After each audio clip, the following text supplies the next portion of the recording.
Tú me dices si ya estamos, puedes confirmar que ya estamos.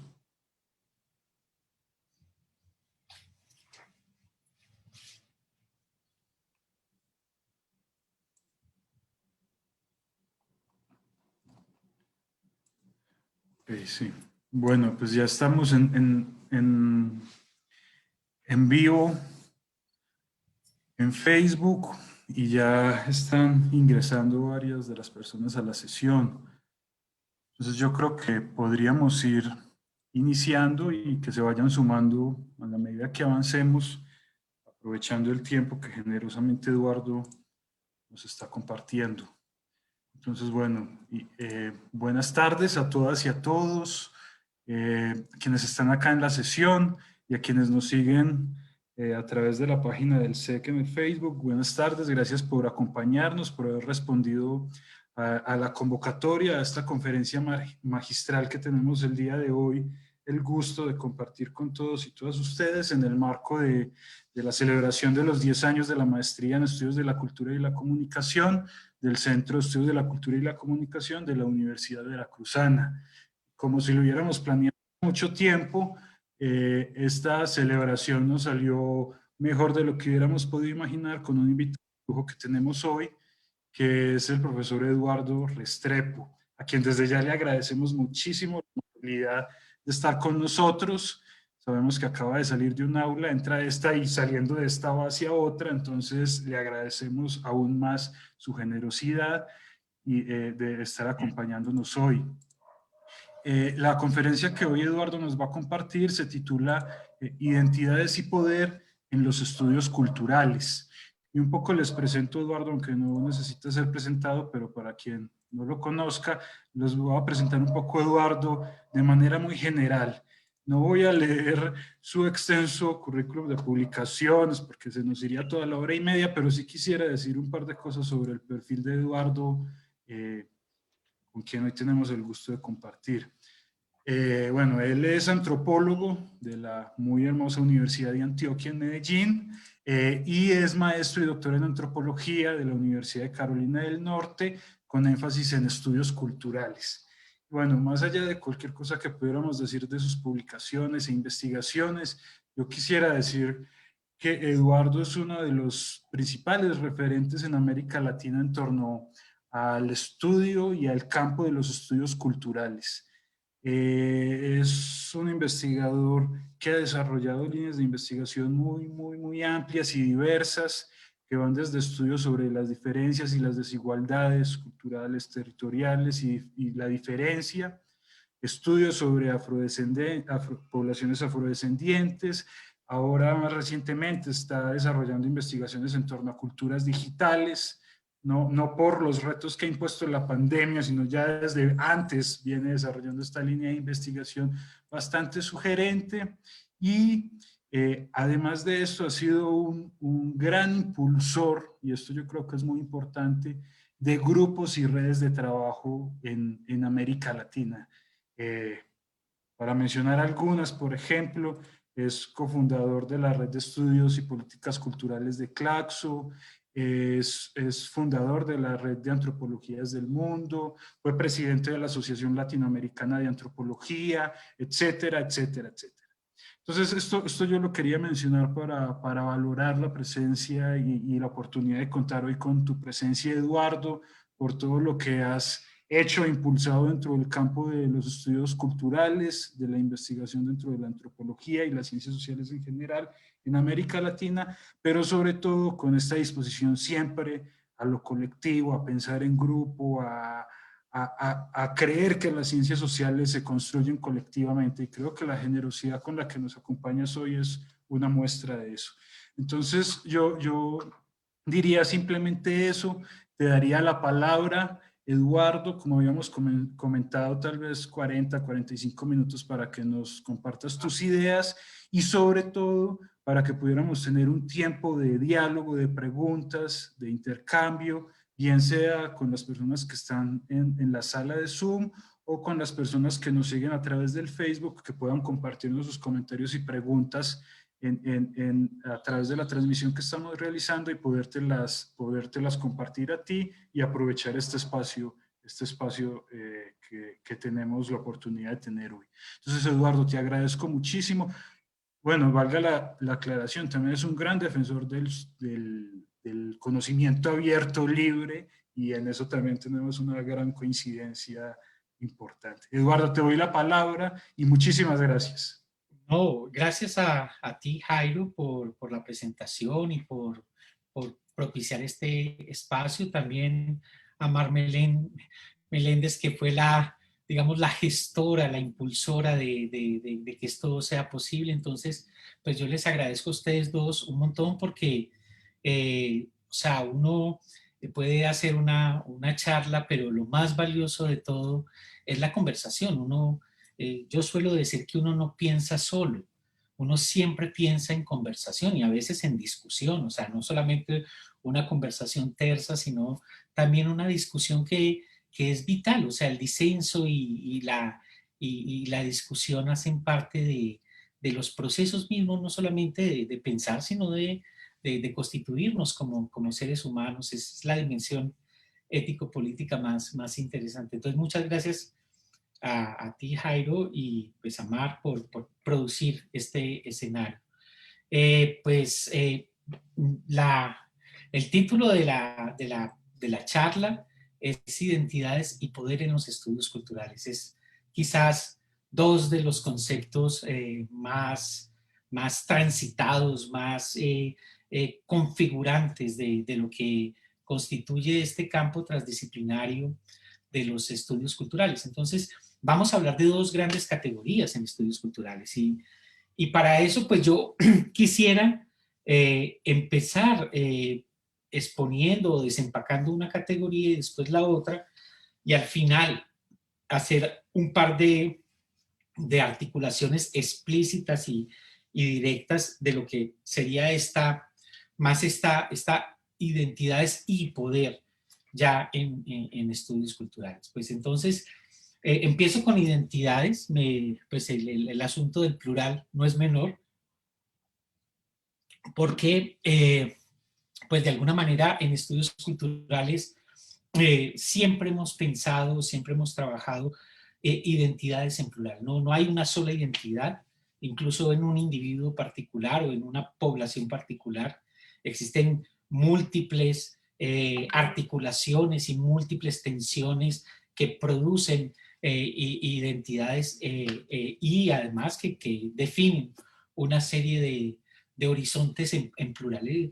Ahora, cuando nosotros pensamos en identidades o en identidad en estudios culturales, pues la figura que viene por lo menos a mi mente, y creo que a la mente de muchos de ustedes, es Stuart Hall. O sea, pues sabemos, Stuart Hall es uno de los artífices del campo de los estudios culturales, es quizás el corazón, el alma que produce una serie de amarres, de colectivos, de trabajo colectivo colaborativo, institucionales, en el Centro de Estudios Culturales Contemporáneos en Birmingham, y es una voz y un autor central que trasciende pues, los estudios culturales. Entonces, pues cuando uno piensa en identidades o en identidad, el nombre de Hall está ahí, ¿cierto?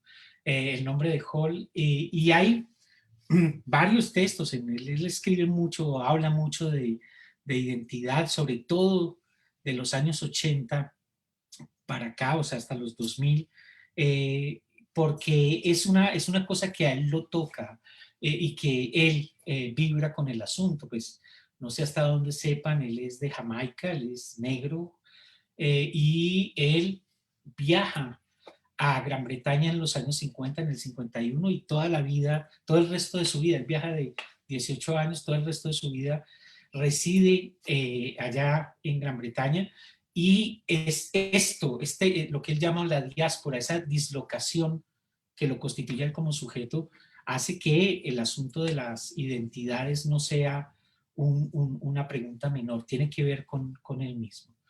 Y tal vez uno de los textos, uno de los artículos que más tenemos nosotros en la cabeza cuando pensamos en identidad o en identidades es el texto de la introducción que él hace a un libro que él edita con Ugay, que es cuestiones de identidad, así se llama el libro, y su introducción, que es una introducción bastante, bastante como densa, tiene muchos insumos y muchos elementos ahí. Su introducción aborda esta pregunta: ¿quién necesita identidad? Es muy interesante eso, y es muy interesante la manera como entra Hall con ese texto, porque él nos plantea que la identidad es uno de esos términos, de esas categorías que donde uno quisiera desechar, no puede, porque es una categoría que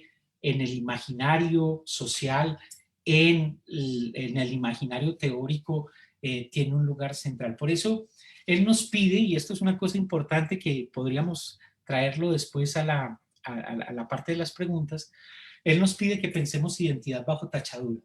Y esto es un movimiento que él recoge de Derrida, y la idea de pensemos con este término, con este significante, para interrumpirlo y para diseminarlo, para correrlo. Entonces, ahí sobre la concepción o la elaboración teórica de Hall sobre identidades es donde yo voy a como alimentarme, como que de donde voy a plantear una serie de argumentos, de postulados que podríamos tener para pensar conceptualmente, para conceptualizar identidades. El primer postulado que yo recojo y que me parece muy, muy valioso de Hall es que él nos dice que prefiere hablar de procesos de identificación antes que de identidad. O sea, cuando Hall dice, yo prefiero apalabrar esto de la identidad más en términos de procesos de identificación, Hall lo que está pensando ahí son dos cosas fundamentales que nunca podemos dejar de lado cuando estamos abordando, estamos conceptualizando identidad. La primera es la idea de proceso. O sea, las identidades siempre están en proceso. O sea, antes que una entidad dada y sedimentada, establecida, antes que una cosa, la identidad o las identidades debemos pensarlas en proceso.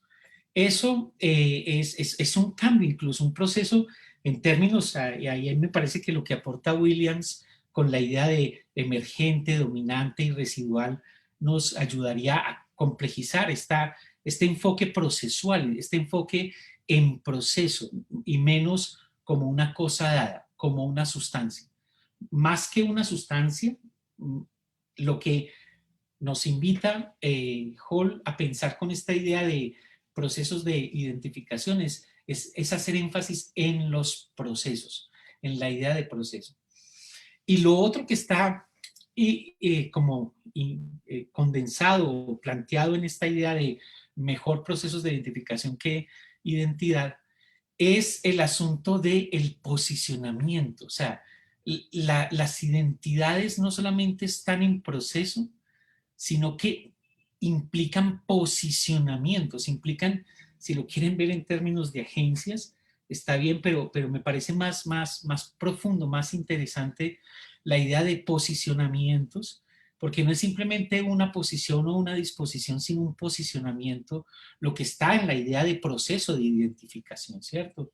Entonces, este primer postulado que quiero plantear es recoger la idea de Hall, de conceptualizar la cosa más como procesos de identificación antes que como entidades o como sustancias o como cosas, como identidad, ¿sí? Eso es lo primero. El segundo postulado que voy a recoger del trabajo de Hall es un postulado que tiene que ver con no solamente con la teoría, sino con la metodología para pensar, para trabajar y para abordar identidades. Y es algo que implica pensar en términos de una unidad de indiferencia Y concretamente es el planteamiento de Hall. Palabras más, palabras menos, es algo así como que pensar la identidad o las identidades como una sutura provisional e inestable entre posiciones de sujeto y procesos de subjetivación. Me devuelvo. Una sutura en el sentido de que algo que junta cosas que no necesariamente tienen que estar juntas. Hall tiene un concepto que trabaja fuertemente y es el de articulación, pero aquí para identidades, él trae esa noción de sutura, como de eso de coser, de juntar algo que no necesariamente tiene que ir junto, ¿sí? Entonces es una sutura. El asunto de provisional e inestable tiene que ver con lo que hablábamos antes de proceso, pero tiene que ver también con una cosa que vamos a ver más adelante, y es toda la idea de la parcialidad, la multiacentualidad de las identidades, que es algo que está de alguna manera en disputa también. No es solamente un proceso, sino es algo que no está definido de una vez y para siempre por las tensiones, los campos de fuerza que se juegan. Entonces, es una sutura provisional e inestable entre dos cosas, posiciones de sujeto y procesos de subjetivación. Las posiciones de sujeto son aquellos lugares, aquellas categorías históricos sociales que permiten establecer una especie de rejilla, de taxonomía de un momento histórico de una sociedad. Por ejemplo, las posiciones de sujeto en términos de las identidades nacionales tienen que ver con mexicano, colombiano, argentino, francés, ¿sí? Esa idea de que hay un sistema de diferencias, que hay una serie de lugares, de posibles lugares que implican esas posiciones de sujeto. Y esto concretamente para la nación, pero existen muchas otras posiciones de sujeto. Por ejemplo, en México, en términos de esas posiciones de sujeto racializadas y enclasadas, está la idea de güero, ¿sí? Esa idea de güero tiene una ubicación, una casilla que hace sentido en México, no en otros lugares no necesariamente tiene esa dimensión, y es muy específica de la historicidad misma de esas marcaciones enclasadas y racializadas en México. Entonces es una posición de sujeto concreta. Es muy importante no perder de vista que, por ejemplo, posiciones de sujeto como negro o esa posición de sujeto no opera de la misma manera en Estados Unidos, en Brasil, en Jamaica o en Gran Bretaña. O sea, son históricos, son contextuales y siempre implican sistemas de diferencia, esas posiciones de sujeto. Y existen posiciones de sujetos enclasadas, racializadas, de la nación, engeneradas, del lugar. O sea, existen múltiples posiciones de sujeto, incluso de normalidad, de la idea de loco o de demente, hace parte de un sistema de diferencias donde está todo el asunto de la normalización y anormalización, ¿cierto? Entonces, esas son las posiciones de sujeto.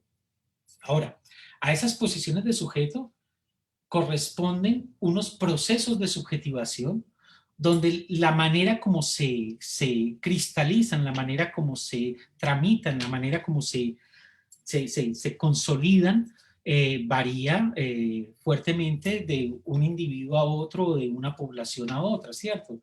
Entonces, los procesos de subjetivación tienen que ver con esos procesos de configuración de subjetividades, la configuración misma de la subjetividad entendida en términos de proceso. Entonces, este segundo postulado que recojo de Hall, esto de entender las identidades como una sutura provisional e inestable entre posiciones de sujeto y procesos de subjetivación, tiene la ventaja de pensar no solamente lo social, lo histórico, sino también la dimensión más de subjetividad, la dimensión más de las experiencias vividas como interpelaciones concretas a estas posiciones de sujeto.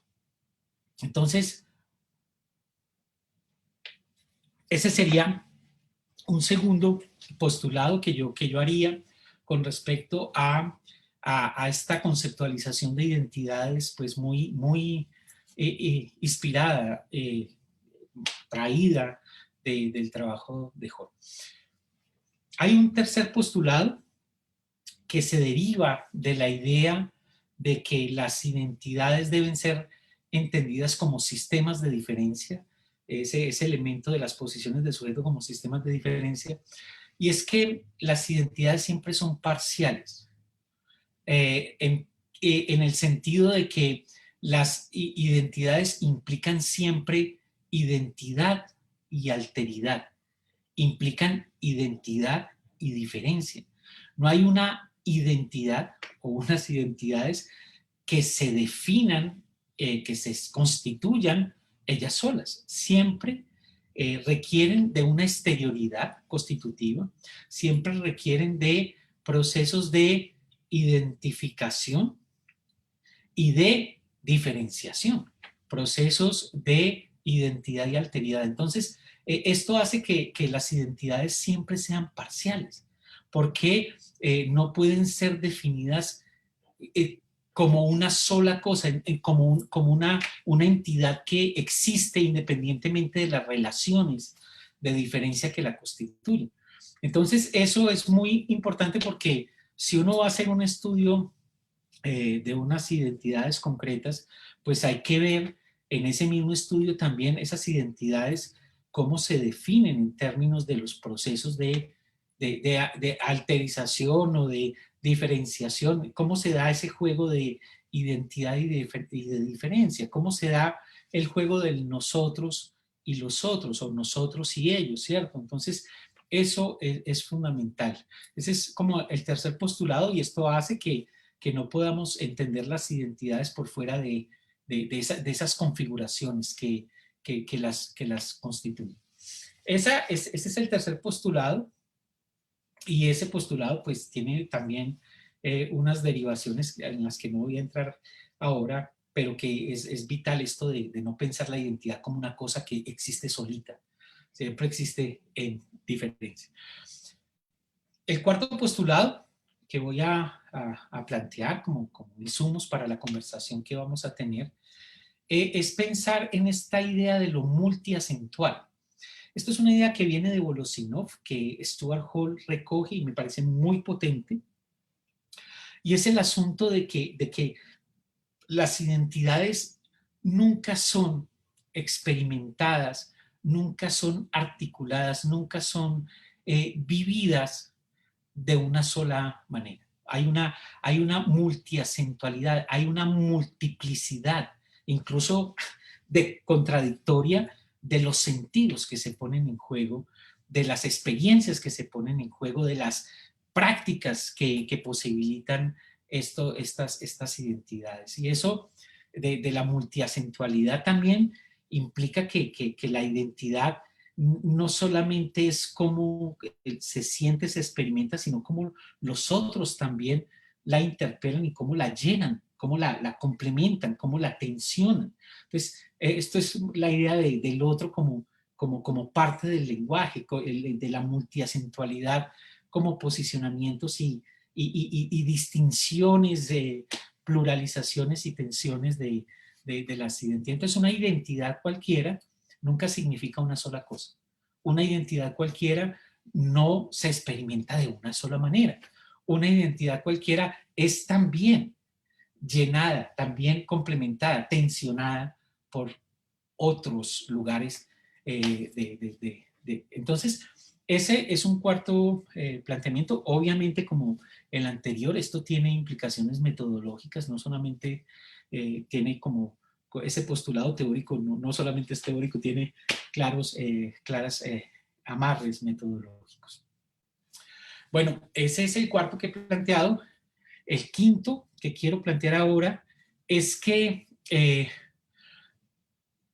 para usar una expresión levi-straussiana, las identidades no solamente son buenas para pensar o para experimentar, si lo queremos ampliar, sino que las identidades se conectan con desigualdades. O sea, la desigualdad es un asunto, es un hecho histórico, y la desigualdad pasa, transita, subsume, problematiza el asunto de las identidades. Hay mucho de las identidades que tiene que ver con procesos de otrerización que son asumidos, resistidos, interrumpidos, pero siempre lo que tenemos que pensar, sobre todo desde estudios culturales, es que las identidades hay que entenderlas, hay que examinarlas, hay que pensarlas en sus relaciones constitutivas con la desigualdad. Entonces, no solamente es identidad y diferencia,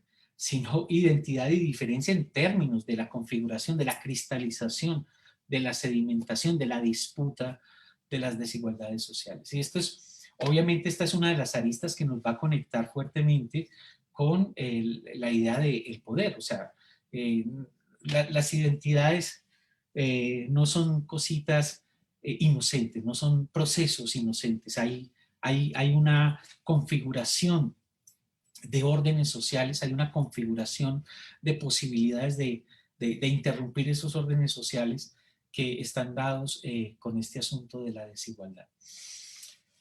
Y termino con el último postulado, o sea, ya podemos sacar muchos más, pero quiero resaltar estos 6, que me parece muy valioso porque es una diferenciación muy importante del trabajo de Stuart Hall con respecto a muchos otros autores cuando abordan esta temática, este concepto de las identidades.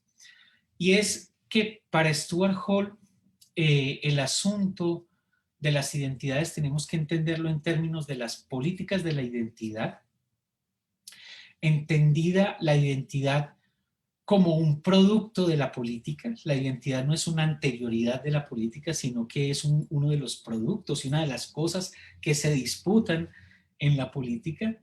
Pero además, que esto es una cosa muy importante, Hall se desmarca de aquellos que quieren descartar, cuestionar, interrumpir las identidades por sus articulaciones esenciales. O sea, Hall, frente al esencialismo, lo que se plantea es que no podemos confundir los ejercicios teóricos de deconstrucción con las prácticas y las articulaciones de las identidades realmente existentes en el mundo. Y el problema no es el esencialismo del que habría que hacer un ejercicio de purificación, sino que para Hall tenemos que entender cómo ciertas identidades esencializadas operan en contextos políticos e históricos específicos y que tienen unos efectos que no tienen que ser descartados por el hecho de que se articulen como identidades esenciales. Él está pensando, por ejemplo, en todas las luchas anticoloniales que implicaron ciertos procesos de identidad nacional y que articulaban ciertos esencialismos, pero generaron una interrupción, una problematización de ciertos entramados de dominación. O está pensando seguramente en lo que implican los primeros feminismos que estuvieron, como otros feminismos vienen a plantear, muy vinculados a una esencialización de la mujer, pero desde ahí se interrumpieron, se cuestionaron, se plantearon, todavía hoy son relevantes para pensar ciertas políticas de un proyecto intelectual y político como el feminismo, o los feminismos mejor. Entonces, ese sexto postulado que quiero resaltar es que para Hall las identidades en relación con la política debemos verlas como procesos, como resultados. Las identidades no son el punto de partida de la política, sino uno de los resultados y de los objetos de disputa. Y lo otro es que no podemos confundir el nivel analítico con las identidades esencializadas histórica y socialmente que hay que examinar. Pues por supuesto que hay identidades racializadas como el del nazismo que no se puede confundir con lo otro. Entonces, hasta ahí el asunto de la identidad. Creo que está corriendo el tiempo, entonces paso al otro concepto, que es un concepto fundamental en los estudios culturales, el del poder. O sea, estudios culturales se entiende entiende la cultura, el concepto de cultura en estudios culturales es un concepto que implica lo de prácticas de significación y relaciones de poder, o sea, casi que es significado, sentido, representación, discurso, como lo quieran ubicar, lo simbólico, más el asunto de el poder. El poder no es menor, no es un concepto menor en estudios culturales, incluso en el concepto de cultura de los estudios culturales, porque va a la problemática fundamental que han abordado siempre, y es esas imbricaciones entre la significación y las disputas del mundo social, ¿cierto? Entonces, habiendo dicho eso, pues podemos decir que si seguimos una genealogía convencional, después podríamos problematizar esa genealogía, pues la primera herramienta o la primera manera como estudios culturales trabaja el poder, pues son insumos que estaban en los años 50, 60, 70, que tienen que ver con las conceptualizaciones más de el poder en clave de explotación, el poder en clave de clase social, el poder en clave de autores como Marx, Althusser, que hacían parte de todas estas elaboraciones de cómo entender la totalidad social y cómo entender las diferentes disputas, dominaciones o no en ese asunto. Incluso la noción de cultura que se jala en ese momento, que se le da una relevancia a esa noción, tiene que ver con una conceptualización de la política que amplía la idea del poder como un asunto muy estrecho y lo piensa más en un sentido más de relaciones sociales que tiene que ver con la cotidianidad, que tiene que ver con la sexualidad, que tiene que ver con la subjetividad, con la corporalidad, etcétera, etcétera. Entonces, lo primero que quiero decir, y no me voy a detener mucho ahí porque quiero detenerme en otros dos autores, dos momentos muy importantes en la conceptualización del poder en estudios culturales, es que se empieza a pensar con esos insumos, con esas herramientas, y tiene que ver con desigualdad social entendida como explotación, pero explotación entendida donde la cultura tiene un lugar y la cultura es eso de los significados, de lo simbólico, de la ideología en aquel momento, de cómo está todo pensar el asunto de cómo la ideología produce sujetos, cómo la ideología es una práctica, toda la discusión artuseriana de la cosa. Obviamente, estudios culturales no se queda en esta dimensión de la explotación, sino que pues elabora la cosa, sobre todo en las décadas posteriores, en clave de exclusión, producción de subalternidades, y también en clave de anormalización, estas adyepciones, estas expulsiones, estas marcaciones de diferenciaciones anormalizadas. Bueno, entonces, lo que quiero plantear con respecto al poder más detenidamente, en lo poquito que me queda, son varias conceptualizaciones derivadas de Foucault y derivadas de Gramsci que son centrales en los estudios culturales. Independientemente de si pensamos en una clave de una genealogía latinoamericana o latinoamericanizada de los estudios culturales, o si seguimos en esta genealogía más convencional de estudios culturales británicos, Birmingham y todo eso, independientemente de eso, estos dos autores han sido muy importantes. Y son autores que seguramente ustedes conocen, entonces yo voy a ser muy sucinto, voy a ir muy al punto a establecer unos referentes de cómo la teorización que estos dos autores han hecho, la lectura que se hace de estos dos autores se recoge en estudios culturales. Bueno, empecemos con Foucault. Bueno, Gramsci está antes, pero empecemos con Foucault. Ustedes saben pues, que una de las grandes contribuciones de Foucault a pensar este asunto del poder es que él nos invita a cuestionar la idea del poder como una sustancia que se posee, y nos invita a pensar el poder como una relación que se ejerce. Entonces, para Foucault, el poder, más que una sustancia que se posee, más que una posesión, más que una cosa que se puede atesorar y que te pueden quitar, Más que eso, es una relación que se ejerce. Eso tiene unos efectos impresionantes. Yo creo que el 60 o 70% de los estudios que se hacen, y muchos de ellos estudios culturales, siguen con el fantasma, el espectro del poder como sustancia, una sustancia que se posee o que se arrebata, ¿sí? Eso es una cosa que Foucault cuestiona. La otra que cuestiona él, que es muy importante para esta conceptualización, es que nosotros tenemos la tendencia a pensar el poder como una prohibición, como un gran no, como algo que limita, que no permite, que es lo que él llama el modelo jurídico del poder. Y Foucault nos plantea, pensemos que el poder es profundamente productivo, o sea, el poder produce subjetividades, produce espacialidades, produce conocimientos, produce corporal, o sea, el poder produce un montón.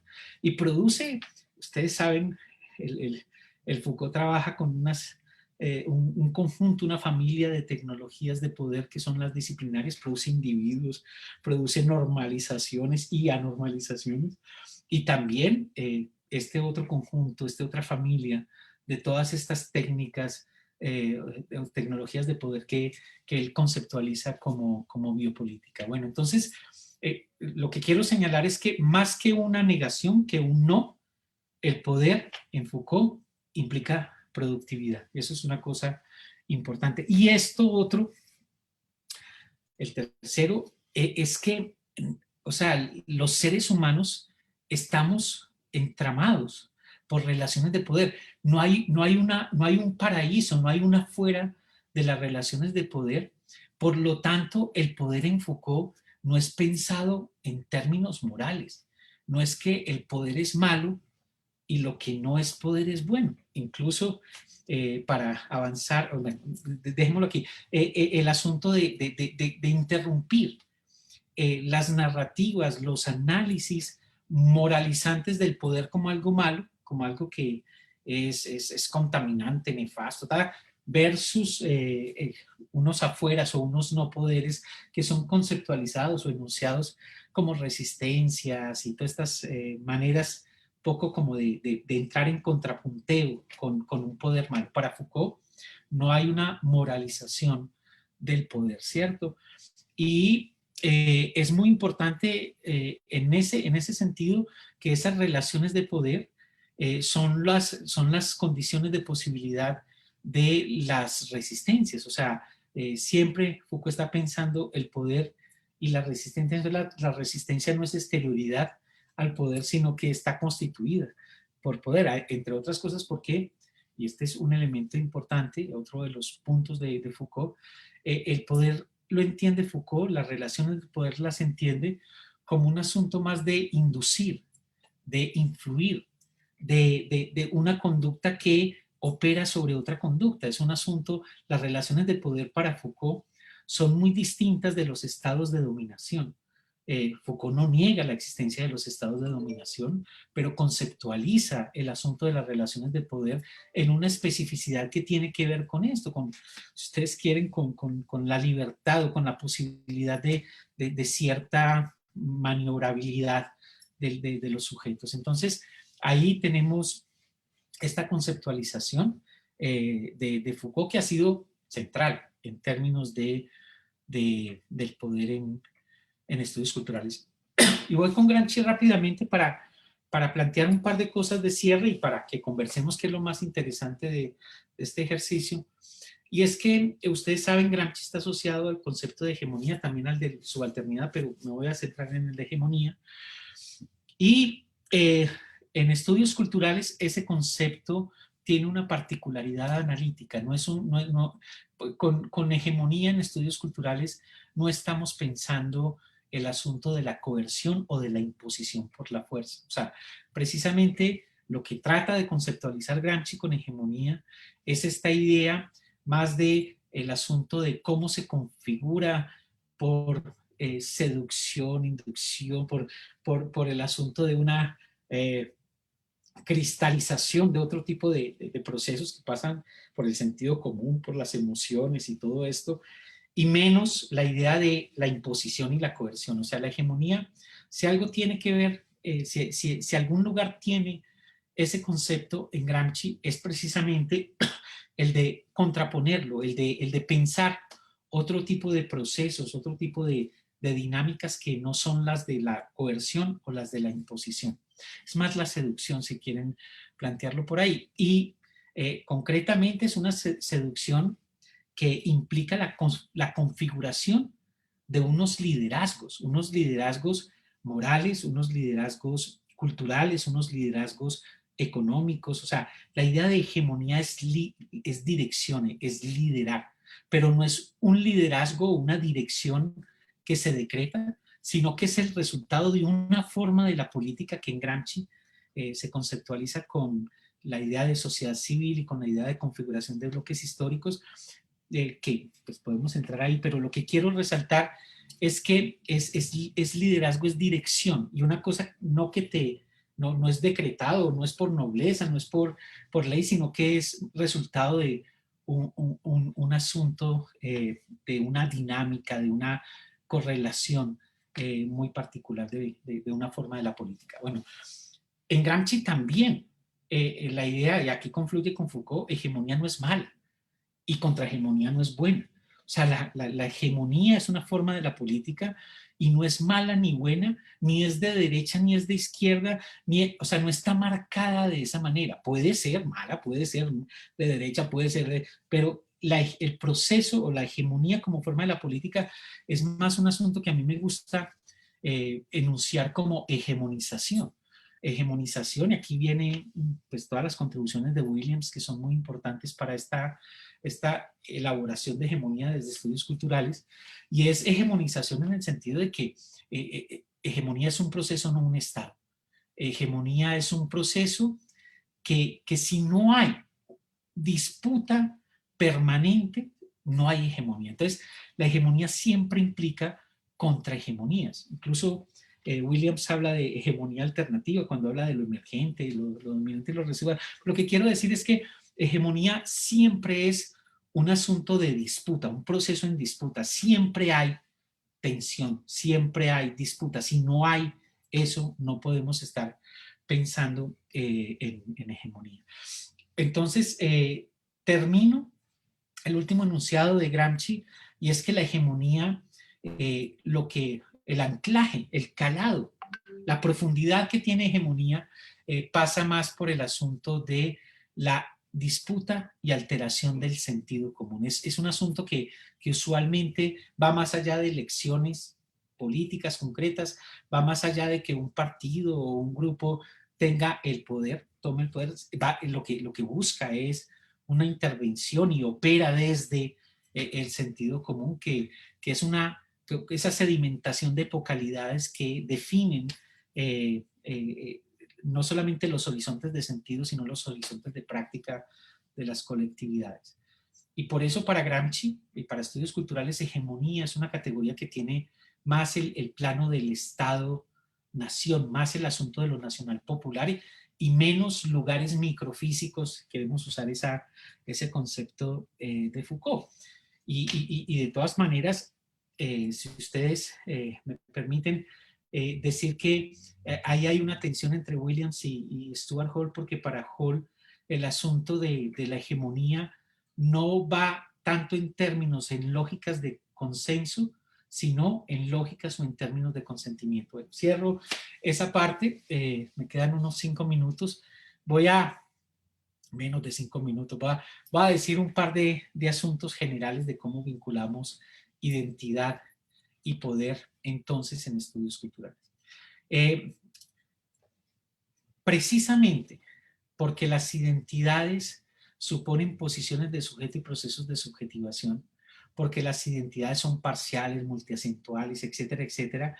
Precisamente por eso las identidades están entramadas, están constituidas por el sentido común, por lo que naturalizamos, por los términos en los que vemos y hacemos en el mundo.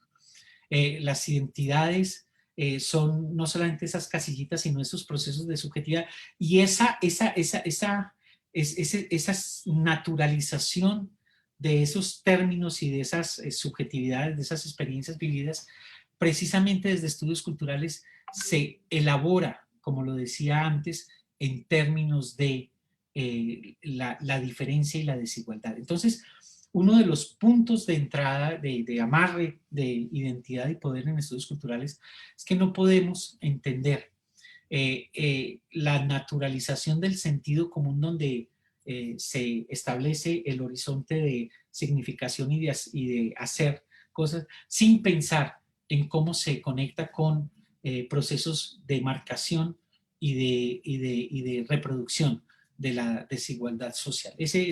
Para estudios culturales, el asunto del análisis, del examen de las identidades, no es un asunto que se queda en entender cómo se constituyen, sino también en ver cómo eso de la constitución tiene que ver o tiene efectos en las jerarquizaciones y en las desigualdades sociales. Eso por un lado. Y por otro, lo segundo que quiero decir es que estudios culturales no es solamente estudios, no es solamente un campo de conocimiento, sino que tiene una vocación o una voluntad política muy importante. Entonces, el amarre de identidad y poder en estudios culturales es la potencia que tiene pensar identidades para hacer intervenciones políticas en el mundo. Entonces, esto de la dimensión de la vocación política de los estudios culturales, si hay un lugar, si hay una problematización donde se puede ver esto en toda su dimensión, es precisamente en cómo se puede hacer intervenciones, se puede hacer interrupciones, se pueden movilizar este asunto de las identidades, precisamente porque están vinculando prácticas de significación y relaciones de poder. Bueno, 45 minutos me demoré, lo que me dieron de tiempo. Entonces, dejo ahí, pasamos a las preguntas, que es lo más relevante pues, en este momento.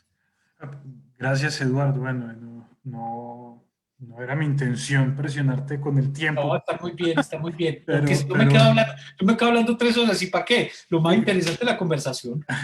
como decíamos al principio, bueno, la idea es que podamos interactuar y comentar con Eduardo, quienes estamos acá dentro del aula de Zoom. Pueden pedir la palabra para hacerle preguntas, comentarios a Eduardo y también quienes nos están siguiendo desde el Facebook. Les comento que hemos tenido más de 130 personas siguiendo la conferencia, que están viéndonos desde varias partes, desde Perú, Australia, Brasil, México, etcétera. Entonces también les agradecemos mucho a quienes nos están viendo y siguiendo desde el Facebook. Ya me han hecho llegar algunas preguntas desde la red, pero quisiera antes que dar paso a estas preguntas, abrir el espacio para quienes están acá en el aula, si quisieran hacer una pregunta, comentario para Eduardo. Yo me quedo con dos ideas centrales, y una es que en tu exposición tan clara y puntual y muy iluminadora en torno a estas discusiones dentro de la tradición más clásica de los estudios culturales, hay dos elementos. Uno es que los conceptos de identidad, identidades y poder son conceptos relacionales, procesuales, ¿cierto? Y en permanente cambio, ¿cierto? Podríamos decir que los estudios culturales, por lo menos en esta beta clásica, digamos, se inscriben muy claramente en toda esta discusión de cómo superar las dicotomías, las miradas estáticas, etcétera, etcétera. Eso por un lado. Eh, y por el otro, que sin lugar a dudas, bueno, tienen una clara connotación, digamos, crítica, porque están problematizando siempre todo lo que están viendo, porque si nada es natural, nada es esencial, nada es bueno ni malo, esto quiere decir que están siempre problematizando. Con estas dos ideas yo quería, por lo menos una pregunta paraguas y después abrimos el micrófono, hacerte una pregunta muy general. Dentro de estas tradiciones, por lo menos dentro de esta perspectiva, los retos en los que se enfrenta la investigación desde el lente de los estudios culturales. porque siempre en la investigación, y es una cosa que por ejemplo en la maestría y en el centro discutimos mucho, siempre tenemos unas apuestas, por ejemplo, políticas o empáticas. Entonces cuando hacemos investigación sobre grupos marginales, subalternos, queremos ver esas dimensiones del poder y la dominación y nos enfocamos allí. O cuando queremos ver procesos contrahegemónicos, para hablarlo más en términos de Raymond Williams, nos enfocamos mucho en esa dimensión, cómo caracterizar lo contrahegemónico. Pero lo que tú nos dices es, no podemos pensar lo uno sin lo otro. Pero esto implica grandes retos en la investigación, desde el metodológicos hasta de cómo construir nuestros problemas. Porque si queremos ver lo contrahegemónico, lo subalterno, no podemos verlo sin entender lo hegemónico, lo dominante, las fisuras. Y bueno, ¿qué podrías tú decirle como un gran experto en el campo, no solo teórico, sino de la investigación desde los estudios culturales, a las personas que hacen investigación, que quieren hacer investigación desde esta perspectiva? ¿Cómo no caer en la trampa de, por querer ver un lado de la moneda, invisibilizar el otro y perderse todo lo rico que tiene esta problematización procesual, relacional y dinámica? Ese sería mi comentario, que es un comentario muy general, muy paraguas. No sé, Eduardo, si prefieras contestar o abrimos el micrófono para los demás. No, está muy bien, para que se vayan animando. Ok, Si algo define el pensamiento y la práctica de Hall es no comprar las dicotomías. O sea, Hall no es que esto o esto, él problematiza los términos en los que están edificados esas dicotomías que constituyen parte importante de nuestro imaginario teórico y político. Entonces, Hall es un pensador y un político que nos invita a interrumpir las dicotomías desde donde hacemos sentido del mundo y desde donde estudiamos e intervenimos en el mundo.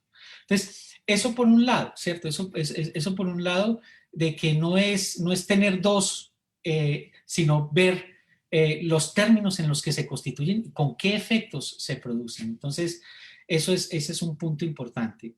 Lo otro que se me ocurría cuando estabas preguntando es, a mí me encanta el Raymond Williams, me encanta esta idea de lo dominante, lo emergente y lo residual, porque no son dos, sino tres asuntos que hay para pensar, y además lo piensa en términos de lo que está, de lo que está surgiendo en el mundo, de cómo nosotros tendemos a pensar el mundo más como esqueletos osificados, y él nos invita a pensar esto de lo dominante, lo residual y lo emergente en clave de cosas que están deviniendo, que están siendo, y que todavía a veces no tenemos ni las categorías para pensarlas. Y yo creo que ese es un reto muy importante de estudios culturales, porque la relevancia de estudios culturales pasa por contar historias que no han sido contadas, o contar mejor historias de las que suelen contarse, ¿cierto? Entonces, eso lo tengo ahí en la cabeza, y termino para que hablen los otros. El gran reto de los estudios culturales, su gran, digamos, contribución, es invitarnos a pensar la investigación y la política de otra manera. Me explico. La investigación en estudios culturales nunca implica un objeto, no implica una exterioridad, porque la investigación y la política en estudios culturales parten del malestar, de las tripas, de las vísceras propias, que entienden que eso es un síntoma de algo más grande y de algo que implica otras cosas. Entonces, la política de estudios culturales, nunca, el estudio en estudios culturales nunca es sobre otros. O sea, si ustedes están pensando o están estudiando a otros y están pensando cómo les doy la palabra, la voz, cómo los... No están haciendo estudios culturales. Estudios culturales siempre estudia, siempre interviene en nosotros. Es el nosotros, pero es un nosotros visto como síntoma, visto como expresión, visto como molestia, visto como la necesidad de movilizar los instrumentos intelectuales que tenemos a nuestra mano para entender eso de manera situada y para emproblemar más eso. No es para resolver, no es para solucionar, Estudios culturales, y este es el segundo elemento y me callo para que vengan las preguntas, comentarios, interpelaciones.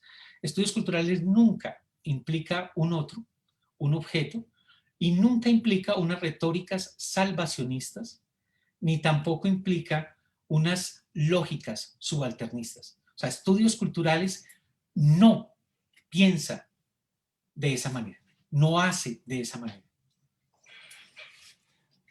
Gracias, Eduardo. Buenísimo. Mira, le voy a dar la palabra que ya me la vienen pidiendo por el chat interno. Alexia, te quiere hacer una pregunta, comentario. Alexia, Bueno, adelante.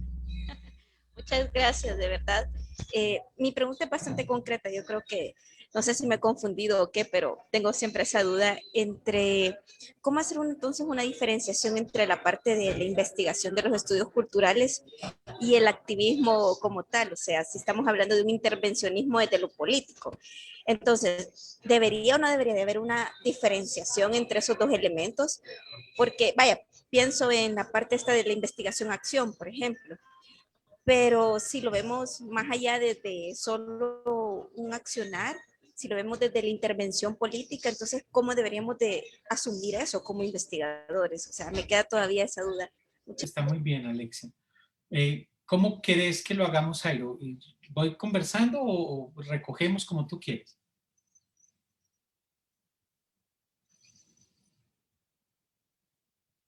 No se escucha, doctor. Tiene apagado su micrófono. Doctor Jairo. Perdón, podemos hacerlo así, que primero hablen quienes están acá en el salón, que ya veo que ya se animaron, y luego yo te voy a compartir algunas preguntas que ya nos han llegado por Facebook y ya las tengo aquí a la mano, algunas bastante interesantes. Pero para promover acá el diálogo y el intercambio, le voy a dar entonces la palabra a Mira y luego a John Jairo, que te quieren hacer unas... A Mira pediste la palabra, ¿no? No, ok, John Jairo, te puedes... Bien, sí, muchísimas gracias. Para el profe Restrepo, me llamó la atención cuando de entrada presenta el concepto de identidades en plural. Me parece que es muy aterrizado, porque generalmente en mi campo, por ejemplo, que es en la literatura afrocolombiana, se suele hablar de identidad. Uno escucha términos como identidad africana, la identidad negra, como si se tratase de un solo componente.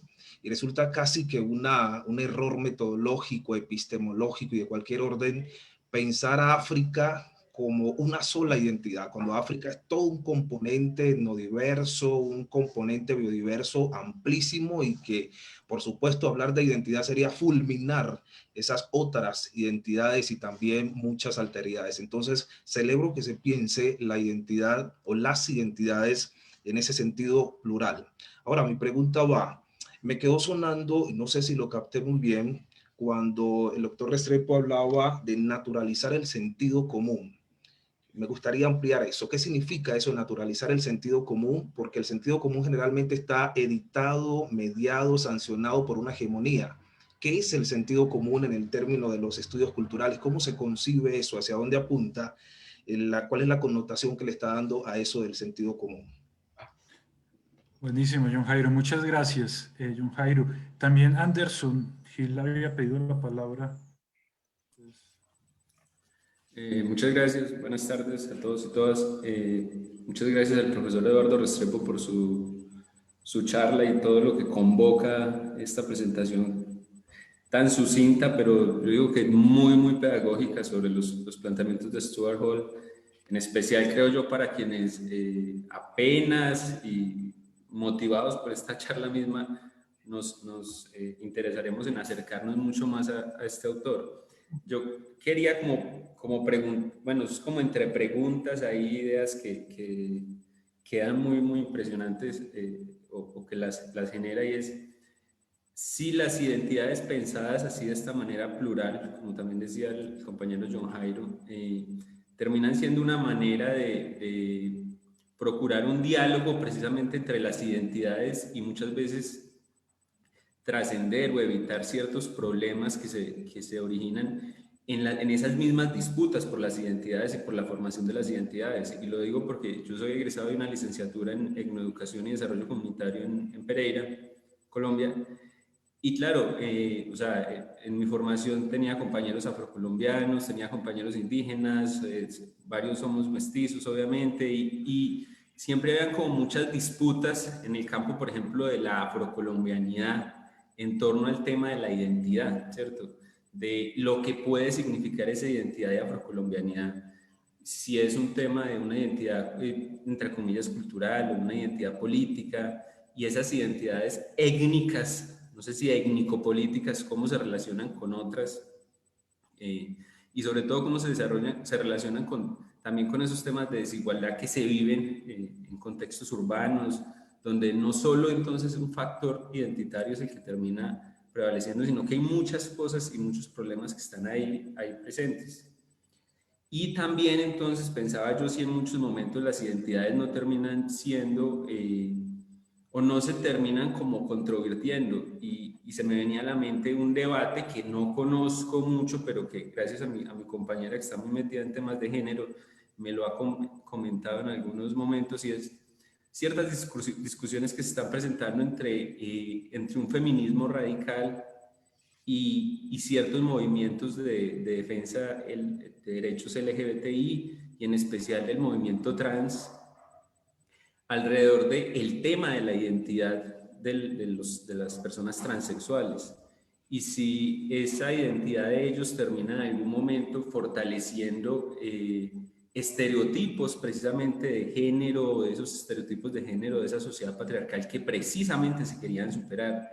Y entonces ahí termina viendo como un tema de quién ostenta la legitimidad frente a las identidades que sí son legítimas y otras que sí podemos cuestionar. Y ya para terminar, solamente preguntarle al profesor si, cómo lo ve, ¿cierto? ¿Cómo ve ese diálogo que pudiera haber entre los estudios culturales de esta manera como nos los presenta, y la historia como disciplina y el campo de la memoria, en temas obviamente, por ejemplo, de víctimas, de violencia? Y muchas gracias. Gracias, Anderson. Bueno, ya que tenemos tres subcomentarios muy interesantes y estimulantes. Le daría la palabra a Mar, que no se la puedo negar, no solo porque la pidió, sino porque fue la que hizo posible el contacto, el vínculo con Eduardo y que hoy estemos aquí todos reunidos. Entonces, Mar, te doy la palabra y luego ya le daría la palabra a Eduardo y procedería a compartirle después las preguntas que han llegado por ahí. Entonces, Mar, te doy la palabra. Bueno, muchísimas gracias, Eduardo, por toda esa claridad y todo ese compartir, ¿no? Que nos ayuda muchísimo a todos. A mí me ayuda muchísimo, sobre todo por el trabajo que llevo. Considerando, Eduardo, lo que mencionabas, que Hall en su trabajo intelectual pues invitaba a pensar una política de la identidad, donde la identidad es uno de los resultados de la lucha política, ¿no? De una lucha entendida como articulación de experiencias y sujetos. Yo sí quisiera saber algo que posiblemente no podré leer en ninguno de tus textos, a menos que sea una autobiografía. ¿Cómo desde tu narrativa personal el asumir esta posición dentro de ciertas luchas políticas te ha llevado a experimentar una identidad y actuar a través de ella, ¿no? O a experimentar unas identificaciones, más bien, teniendo en cuenta lo que dice Jorge? Muchas gracias. Gracias, Mar. Bueno, creo, Eduardo, que tienes comentarios como para otras dos conferencias, pero te doy la palabra para que puedas reaccionar a lo que consideres pertinente o no, y que pudiéramos tener tiempo de compartir también los comentarios que vienen desde Facebook, que nos han estado acompañando todo este rato. Vale, no, pues agradecer las preguntas, porque de verdad que, y los comentarios, las elaboraciones, porque de verdad que eso es donde uno empieza a pensar en otras claves y en otras cosas, y pensar en borrador es una maravilla, es algo maravilloso. Entonces empiezo como por el orden mismo de las intervenciones. Alexia planteaba cómo hacer eso en estudios culturales de investigación y activismo, cómo pensamos eso en estudios culturales y cómo se daría esa conexión. En estudios culturales la investigación es intervención política y la intervención política es investigación. Y más que investigación como la concebimos, estudios culturales es más estudios, es comprensiones, es entendimientos situados y contextuales de cosas que nos importan visceralmente para hacer como problematizaciones del mundo. Entonces, a mí me ha servido un montón para explicar esto una elaboración de Larry Grossberg, que él nos plantea que los estudios culturales siempre están pensando en la teorización de la política y la politización de la teoría. O sea, estudios culturales es esas dos cosas al tiempo. Hall solía traer el planteamiento de Gramsci de pesimismo del intelecto y optimismo de la voluntad. Entonces, para decirlo de otra manera, si nosotros tenemos de un lado la investigación y la teoría y de otro el activismo, no estamos bailando esta música, estamos haciendo otra cosa, que puede ser buena, o sea, que puede ser muy buena además.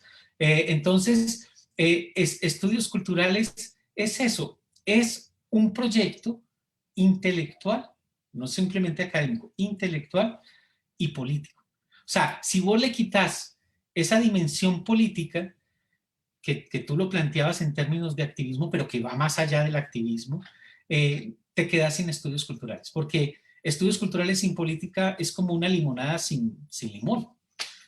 ¿Cierto? Entonces es un asunto como es necesario el asunto.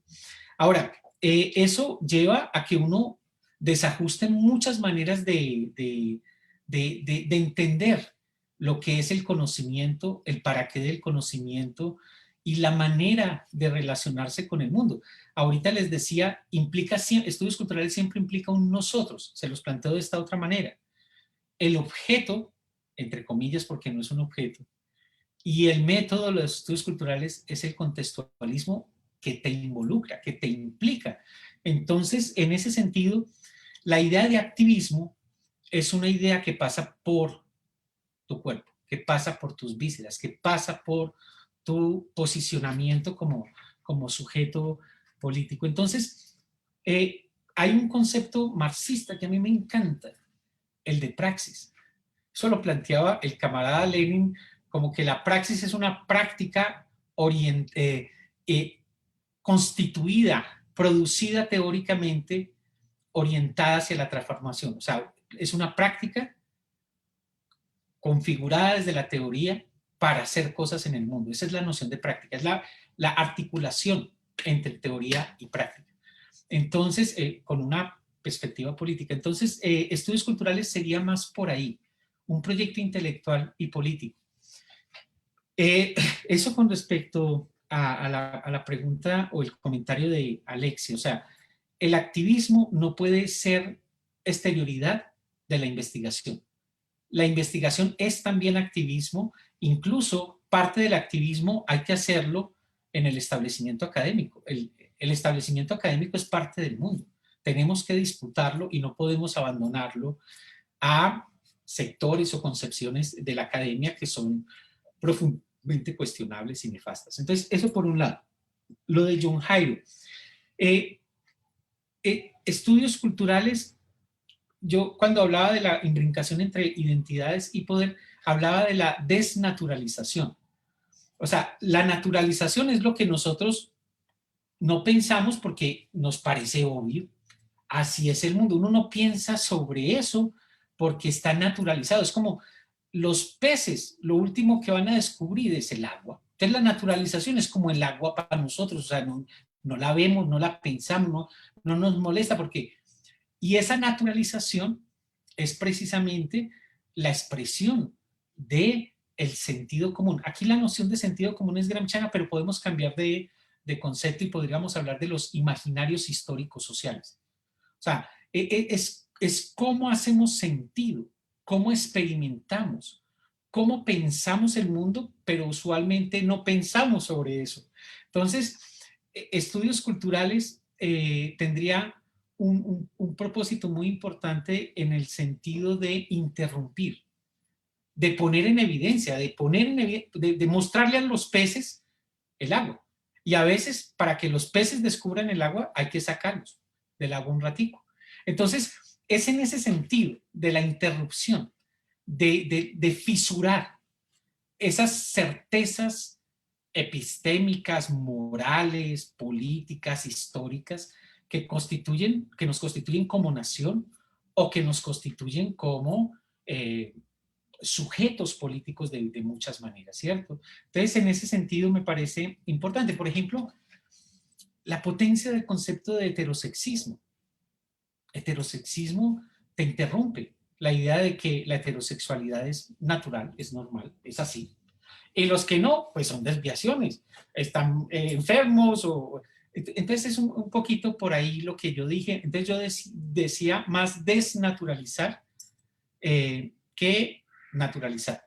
Naturalizar es un proceso, es uno de los resultados de la hegemonización, ¿sí? Pero ojo que la hegemonización no es mala.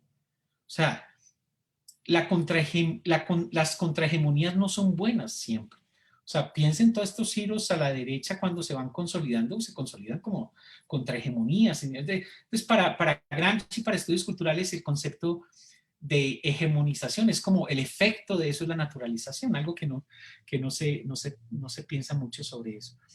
Bueno, Anderson,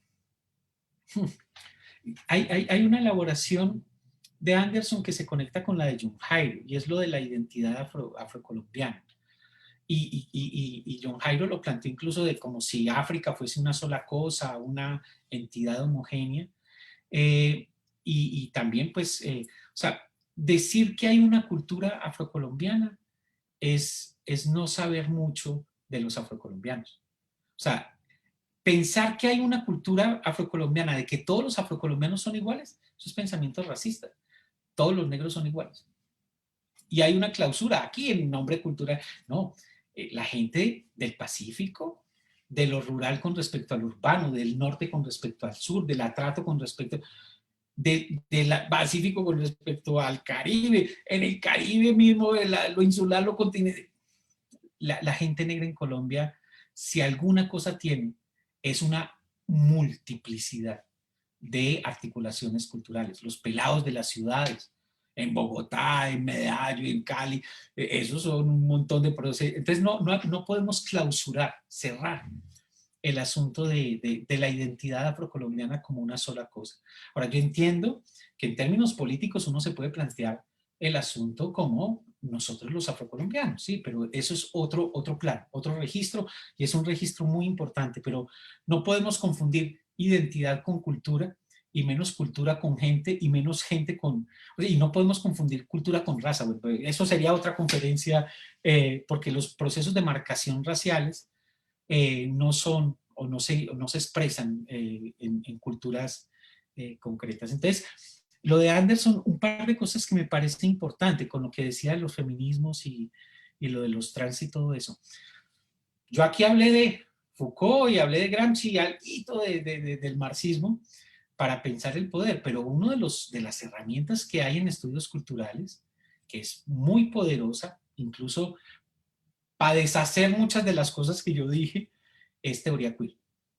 Si alguna cosa hace teoría queer, es sospechar de las identidades, sospechar de las políticas de la identidad, por una serie de elaboraciones teóricas y de experiencias, de tropeles concretos, que no voy a entrar a explicar ahora, pero para teoría queer, para una práctica, una queerización, una mariconización de la teoría y de la política, pasa por sospechar de las identidades. Las identidades son parte del problema, no de la solución.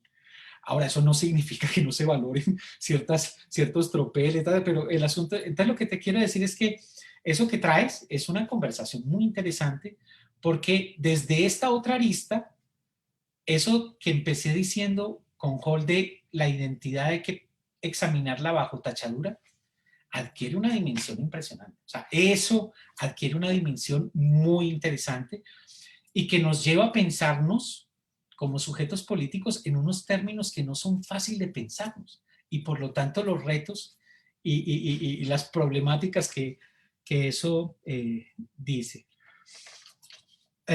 Bueno, tú dijiste otras cosas ahí muy chéveres, pero voy a pasar a la a lo que Mar me invita a plantearles, y lo voy a decir como me salió en otro escenario que además salió muy, muy duro, muy desgarrador. Es que estábamos conversando de Stuart Hall y de una cosa que él denomina el prisma caribeño. Él dice, desde los 18 años se fue a vivir en Gran Bretaña, pero él piensa desde un anclaje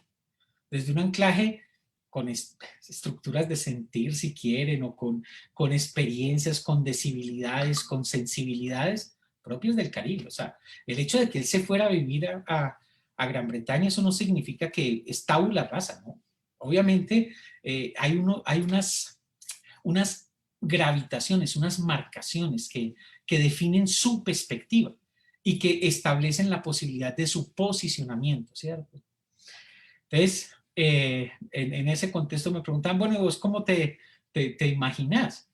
Y pues yo les cuento, yo vengo de un barrio popular en Medellín, de los años 80, mi adolescencia es en los años 80, donde el asunto del sicariato, el narcotráfico, el conflicto estaban a flor de piel, era todo, por todas partes, ¿sí?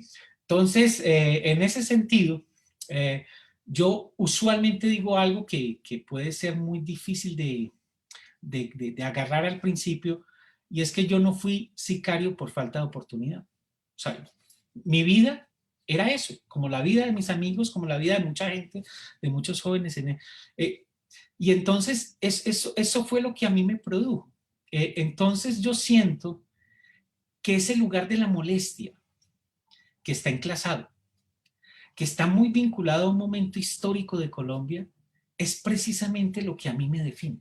O sea, a mí me molesta un montón la academia, y no solamente en Colombia, que está llena de gente de bien, de gente que asume una posición de clase elitista.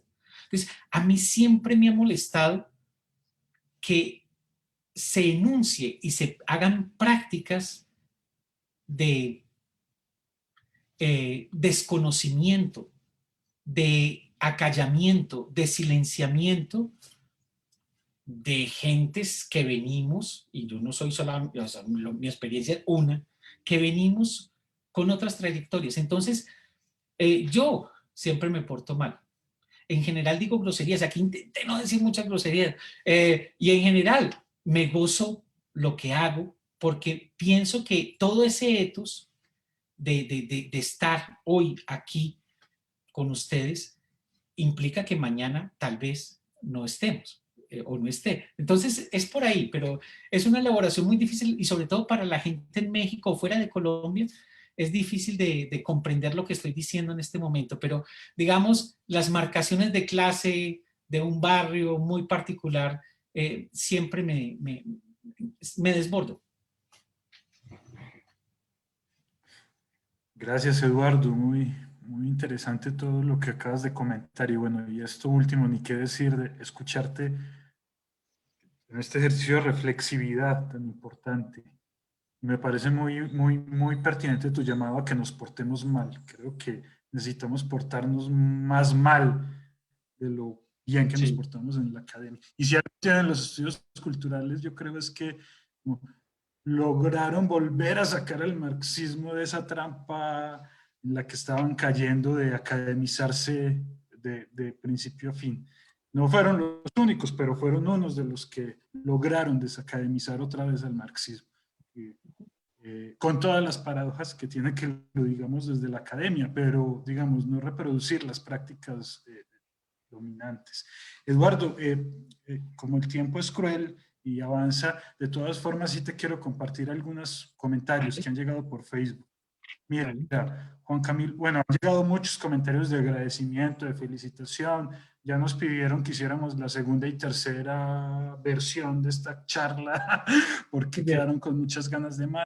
Pero te hago las preguntas, comentarios. Juan Camilo Autista pregunta, ¿cómo concebir ese contextualismo radical en medio de la era digital?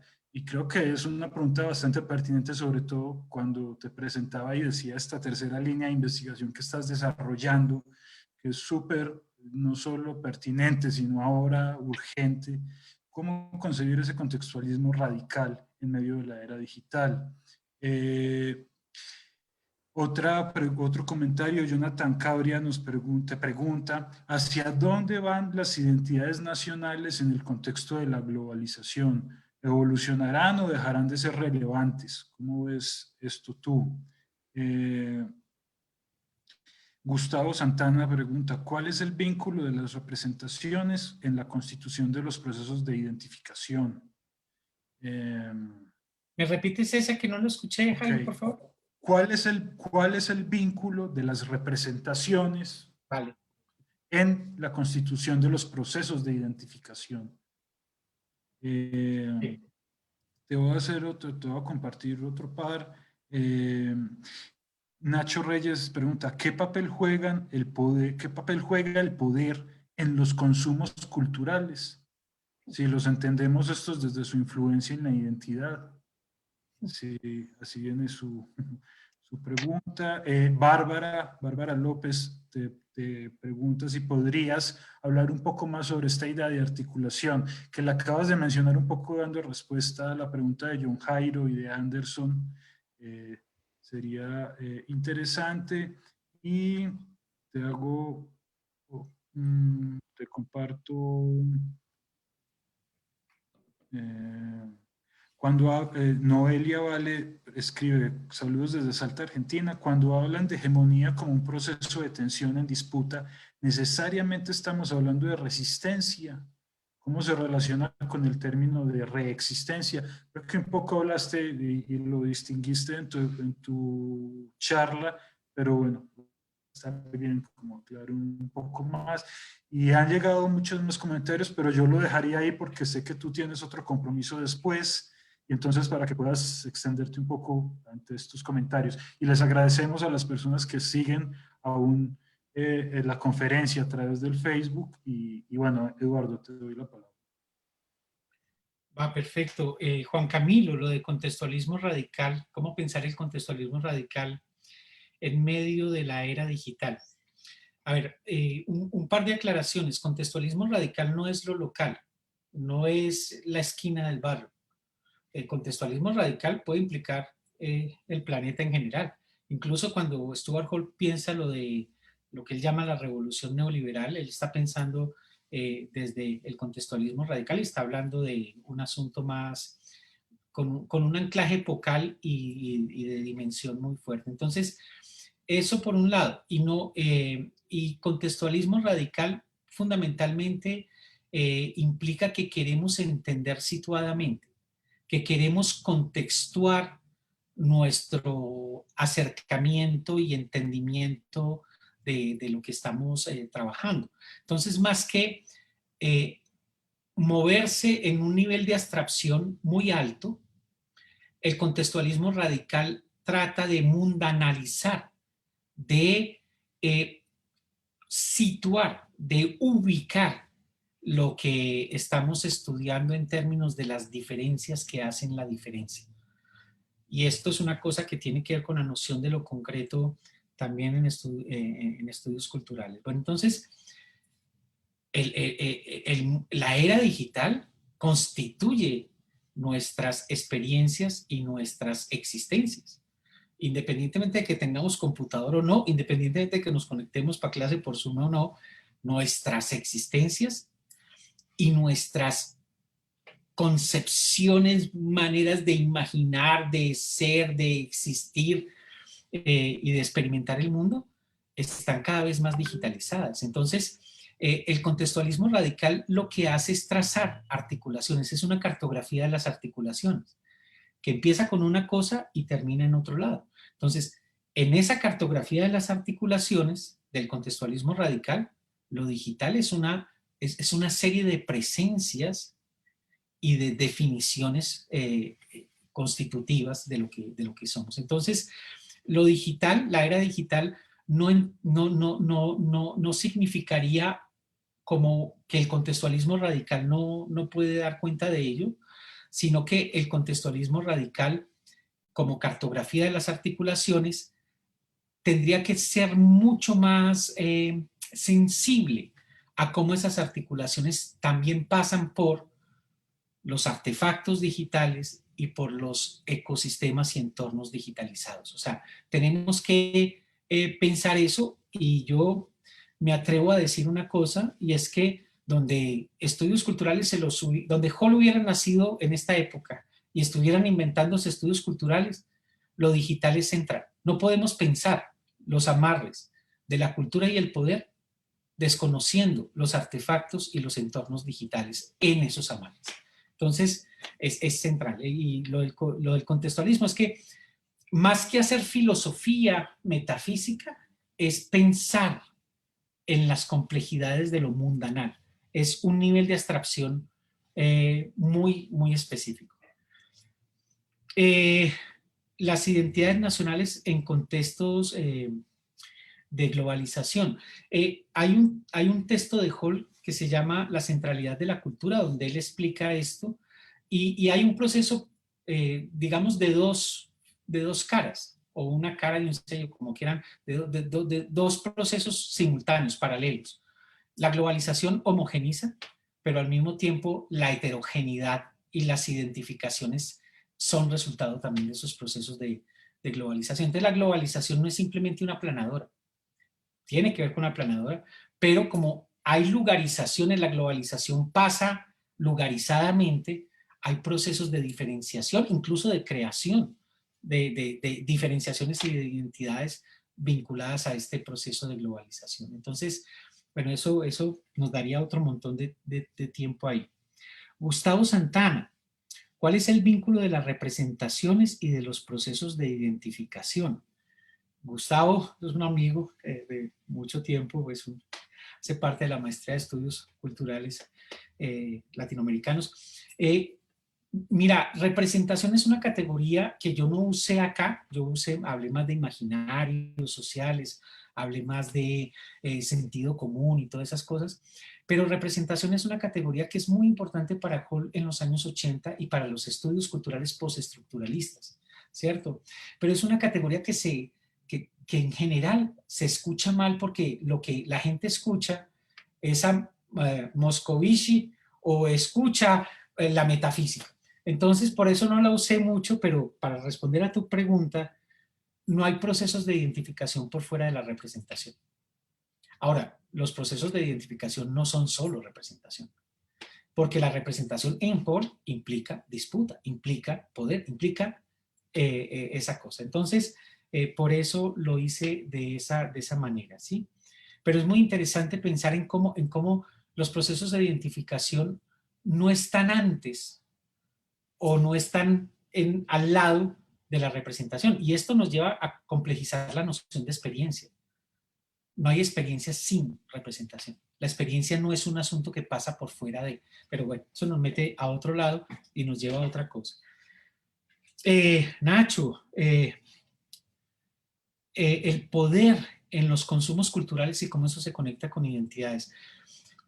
Tremenda preguntaza. Yo siento que mucho de lo de Jesús Martín Barbero y Néstor García Canclini, con sus aciertos o con lo que podríamos complementar y todo eso, tratan de pensar el asunto, seriamente el asunto del consumo cultural desde una perspectiva más, digamos, más de las identidades, las subjetividades, las disputas, las hegemonías, las mediaciones. Entonces, pues es una pregunta que yo no puedo responder en detalle, pero puedo decir que el consumo cultural es una de las prácticas donde las identidades se reproducen y se configuran. Pensemos nomás en Bourdieu con todo esto de capital simbólico y cómo el consumo implica procesos de distinción o marcaciones de clase más entendidas de una manera mucho más compleja. Entonces, una pregunta maravillosa. Bárbara, articulación. Eso es un seminario, pero para decirlo rápido, articulación, relación no necesaria.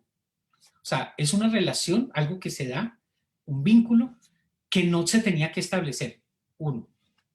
2, es un vínculo que no implica la fusión de lo que se vincula, porque se mantiene la diferenciación, pero produce otra cosa nueva, es una unidad en diferencia. La articulación es una unidad en diferencia. Y lo tercero, para solamente quedarme ahí, es que toda articulación implica procesos de desarticulación y procesos de rearticulación. Entonces, para Hall, la noción de articulación es un asunto que implica desgarramientos e implica suturas. Entonces, es muy interesante ese concepto porque es un concepto muy poderoso de los estudios culturales y te plantea en un lugar no de las necesarias correspondencias ni de las necesarias no correspondencias, sino de las no necesarias correspondencias, que es una epistemología muy particular, que es una epistemología de un pensamiento sin garantías. Eso es, y articulación es fundamental para elaborar esa idea. Y termino con Noelia. ¿Cuál es la relación entre hegemonía, resistencia y reexistencia? Empiezo por clarificar que reexistencia es un concepto que produce y pone a circular Adolfo Albán, el amigo de la pintura de allá, ese es el maestro de las manchas, ese es de Adolfo. Y tiene que ver con una conversación que se llama, podemos llamarlo el giro o la inflexión decolonial o la opción decolonial. Meternos ahí es complicado, pero el concepto que propone Adolfo es para no pensar resistencia como reacción, como todo como una reacción, y pensar más en positividades y en otras maneras de existir que no están clausuradas o definidas simplemente por responderle o por ser sujetado en el poder. Ese concepto es muy interesante, es un concepto muy valioso y que ha ido como siendo trabajado de muchas maneras. Hegemonía, no puede haber hegemonía sin disputa y partes de las disputas pueden darse en términos de resistencia, pero las contrahegemonías son más que resistencia, o sea, no son simplemente negatividad, son cosas que implican positividades y que implican emergencias en el concepto de Raymond Williams. Entonces, a mí me parece que resistencia es un concepto que ayuda a pensar, pero para conectar algo que decíamos ahorita, desde teoría queer hay un concepto que me parece todavía más filoso, que hace sangrar más el mundo, y es el de disidencias. La noción de disidencias me parece muy potente porque implica incluso trascender la lógica del reconocimiento y la lógica como del rencor o del reconocimiento, del resentimiento, lógica del reconocimiento y lógica del resentimiento de la que nos previene Fanon. El asunto de las disidencias es más, en otros términos, por otro lado, sin tener que estar producido por la dialéctica del amo y el esclavo que nos menciona Fanon. Pero tremenda, pero ustedes están preguntando y están comentando cosas muy difíciles. No me corchen. Gracias, Eduardo. Oye, mira, para aprovechar acá el intercambio, Cindy había pedido la palabra. Me había enviado la pregunta por mensaje, pero sería bueno si te la pudiera hacer directamente. Cindy, ¿quieres hacerle la pregunta a Eduardo? Lo que pasa es que tengo un pequeño ruido acá y me da mucho miedo de pronto que en algún momento se me va a filtrar, pero me encantaría poder estudiar con él, tomar un café porque es una cosa maravillosa. Pero si tú la puedes leer, por favor, hazla, te lo pido, gracias. Ok, bueno, Cindy, mira, ella te pone agradeciendo mucho al maestro Eduardo Restrepo. Me encantaría hacer un comentario y una pregunta encaminada al sujeto diaspórico. La construcción de este sujeto está asociada a la multiplicidad de las identidades.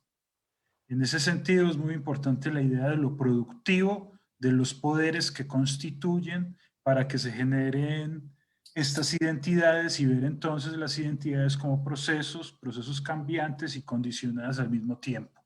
La pregunta: ¿cómo creamos procesos metodológicos que buscan repensar a las identidades construidas y a sus desajustes sin volverlas a encasillar en más categorizaciones?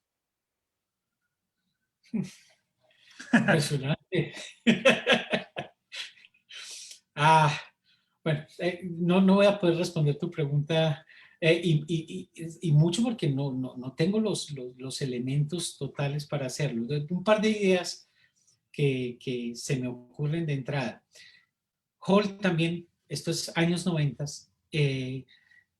trabaja mucho y aporta mucho al concepto de diáspora. El análisis de la diáspora desde Hall es un análisis muy interesante porque él toma distancia de las ideas de diáspora más nacionalistas, más continuistas, más de casi que una identidad profunda que se mantiene en el tiempo y en la gente. El hecho mismo de que Hall se piense en diáspora como un proceso de deslocación, no solamente de la deslocación de la trata transatlántica por ser un afrodescendiente, sino también de la trata, del desplazamiento hacia la metrópoli en el proceso colonial. Eso hace que él piense la diáspora en una clave más de hibridación, pero no en el sentido de Canclini. Es más, él recoge la idea, viene de Homi Bhabha, pero le interrumpe la idea del tercer excluido y esas cosas, y lo piensa más en términos de impuridades, más, si quieren, de impuridades que son experimentadas en términos de un pasado imaginado, de un pasado vivenciado desde el presente. El pasado no es lo que pasó, sino cómo se articula y configura en el presente, y un proyecto en el futuro. Entonces, la idea de diáspora es más una impuridad que implica una serie de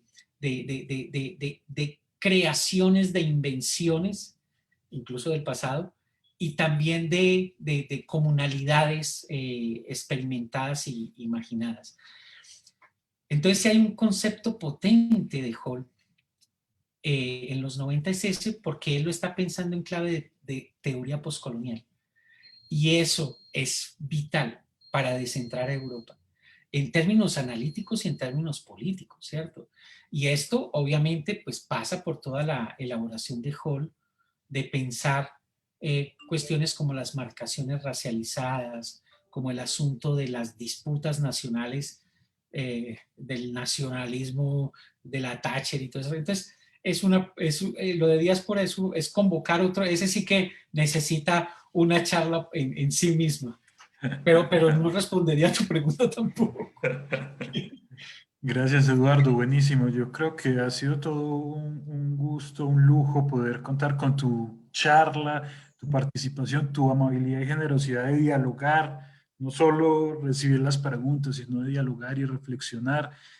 Tenerte acá en esta celebración de los 10 años de la Maestría de Estudios de la Cultura y la Comunicación ha sido muy grato, ha sido muy enriquecedor. Por cierto, en este momento en la maestría está abierta la convocatoria para su nueva generación, para el ingreso en agosto. Pueden encontrar la información en la página web de la maestría, en el Facebook, en la página de internet, y realmente valoramos muchísimo tu aporte. Como dices que te gusta mucho pelear, discutir, y podrías incluso decir alguna grosería si lo crees conveniente. Me gustaría cerrar esta participación tuya con una cuestión sobre, después de todo este tiempo que llevas tú impulsando los estudios culturales en Colombia, en América Latina, ¿cómo ves la relación con las ciencias sociales? Nuestra maestría es una maestría que no es en estudios culturales, es en estudios de la cultura y la comunicación desde una perspectiva interdisciplinaria. O sea, se hacen estudios sobre objetos de la cultura y la comunicación desde la sociología, la antropología, la historia. Pero los estudios culturales nos cuestionan de entrada. ¿Qué nos podrías compartir después de toda esta trayectoria que tú tienes tan rica y profunda en torno a cómo ves esa relación con las ciencias sociales hoy? Porque sé que tienes una relación ríspida, crítica, pero tampoco tiras el agua con el niño fuera de la bañera, ¿cierto? Dialogas con antropólogos, dialogas con sociólogos, dialogas con historiadores, historiadoras, sociólogas, antropólogos. No me gustaría si nos pudieras compartir una breve reflexión de cierre para concluir. Vale. Perfecto. Yo no creo que se pueda homogenizar las ciencias sociales en América Latina. Yo creo que las ciencias sociales en Argentina, la historia en Argentina, la sociología en Argentina, no es igual a la historia y la sociología en Colombia. Y para no hablar de la sociología en la Universidad de los Andes, de la historia en la Universidad de los Andes o en la Universidad del Valle, ¿no? O sea, creo que, pero en aras de encarar tu pregunta, que me parece muy pertinente, y esto no clausura la heterogeneidad y las contradicciones de estudios culturales, de ciencias sociales, pero los estudios culturales se hablan con acento. La transdisciplinaridad es de verdad. Y parte importante de la transdisciplinaridad viene de las ciencias sociales, aunque no solo de las ciencias sociales. Porque no es una transdisciplinaridad acotada en el feudo de las ciencias sociales, sino que es una transdisciplinaridad incluso de verdad, que ciencias, esas llamadas naturales, en todo caso, las humanidades. Entonces, los estudios culturales se habla siempre con acento y me parece muy importante eso, uno. Y dos, y con esto, es que estudios culturales, por lo menos en mi entorno inmediato, es una trinchera estratégica. ¿Por qué? Porque el grueso de las ciencias sociales que se hacen en escenarios cercanos a mí son positivismo y son ciencias sociales donde la gente no tiene sangre en las venas. Ciencias sociales descorazonadas. Esto hace 20, 30 años, no. Pero ahora la gente está en ciencias sociales, mucha gente en ciencias sociales está caminándole a MinCiencias, a las caritas felices, a los papers, a una noción de la investigación, del conocimiento que es profundamente cuestionable. Entonces, en estudios culturales uno se puede portar mal y puede generar cosas portándose mal. En las ciencias sociales te van a ver por encima del ojo muchos cuando les interrumpes esas cosas. Así es. Bueno, muchísimas gracias, Eduardo. Muchas Con gracias a gusto. todos, a todas quienes nos han acompañado en la transmisión en línea, que han sido más de 100 personas durante toda la hora y media, 130, a las personas que están acá en este salón, que fue solo una mediación particular y que hemos podido llegar a muchas más personas, no solo en México, sino en varias partes de América Latina. Te agradecemos mucho, Eduardo, tu tiempo. Gracias. Esperamos, si el bicho lo permite en algún momento, que puedas venir a acompañarnos a México, a Veracruz, que es un lugar supremamente bonito y que seguramente te va a gustar mucho y sería maravilloso encontrarte por acá. Te Bueno, agradecemos gracias a mucho. ustedes. Amar sobre todo. Listo. Sí, claro. Hasta luego. Chao, Jairo, que chao.